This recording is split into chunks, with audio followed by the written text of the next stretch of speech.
చంద్రగుప్తుడు ఒక గొప్ప సౌధం కట్టించుకున్నాడు. అందులో ఉండాలని ఆయన కోరిక. అందులో వెళ్ళి ఉండడానికి అనుమతి చాణక్యుడిని అడిగాడు. నేను ఆ ఇంటిలోకి ఆ సౌధంలో ఉందాం అనుకుంటున్నానని. చాణక్యుడు అన్నాడు, వీలు లేదు.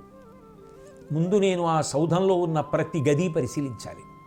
పరిశీలించి నాకు ఇష్టమైతేనే నువ్వు వెళ్ళవచ్చు అని చెప్పినప్పుడు నువ్వు గృహప్రవేశం చేసి వెళ్ళు. నువ్వు వెళ్ళడానికి వీలు లేదు.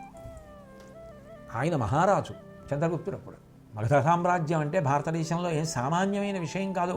ఆ రోజుల్లో మగధ సామ్రాజ్య వైభవం గురించి చదివితే ఆశ్చర్యపోతారు మీరు. అంత గొప్ప సామ్రాజ్యం. అటువంటి సామ్రాజ్యాధిపతి చంద్రగుప్తుడు. అయినా సరే వినయమే. మహానుభావుడు చాణక్యుడు చెప్తున్నాడు. కాబట్టి మీరు ఎప్పుడు ప్రవేశించమంటే నేను అప్పుడే ప్రవేశిస్తాను. కొంతమంది నిపుణులైన సైనికుల్ని వెంట పెట్టుకుని మొత్తం కొత్తగా కట్టబడినటువంటి సౌధం అంతా పరిశీలించాడు. అంతకుముందే చంద్రగుప్తుడిని చంపేయడం కోసం అక్కడ అలంకారం చేసేటటువంటి వాళ్ళని పట్టుకుని వైరి వర్గానికి చెందినటువంటి మంత్రి రాక్షసుడు, ఆయన చాలా తెలివైనవాడే. ఆయన ఏం చేశాడంటే పెద్ద పెద్ద అద్దాలు పెట్టించాడు. అద్దానికి ఉండే లక్షణం ఏమిటి? అద్దం మన ప్రతిబింబం వంక చూసుకునేటట్టుగా చేస్తుంది, ఆకర్షించేస్తుంది. ఒక్క క్షణం మనం ఆదమరిచిపోతాం. ఆ గది అంతా అద్దాలు పెట్టించాడు.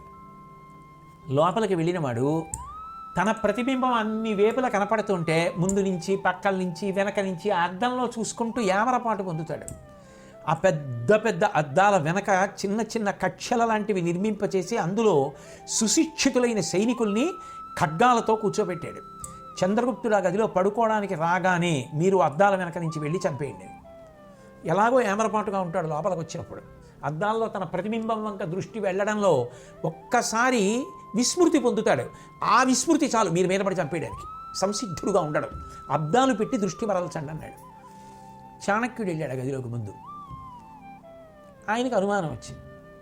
ఇన్ని అద్దాల అవసరం ఏమిటి అని అడిగాడు. ఏదో చెప్పారు, అలంకారం చేసేవాళ్ళు ఇలా బాగుంటుందన్నారు. ఇంతకన్నా బాగుంటుంది, ఈ అద్దాలు తీసేసి ఫలానా అక్కడున్న చిత్రవులు ఇక్కడ పెట్టండి అన్నాడు. అద్దాలు తీశారు. వెనకాల కక్షల్లో కూర్చున్న శత్రు సైనికులు కనబడ్డారు. వెంటనే చంపించేశాడు చాణక్యుడు. వినయంతో ఉన్నవాడెవడో వాడు బ్రతికాడు చంద్రగుప్తుడు.